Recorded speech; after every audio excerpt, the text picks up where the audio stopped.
Ya, beliau usia 80 tahun.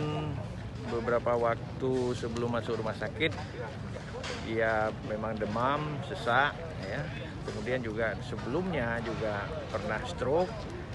Jadi segera dibawa ke rumah sakit, kemudian diperiksa. Ternyata memang positif, ya, positif dari COVID-19.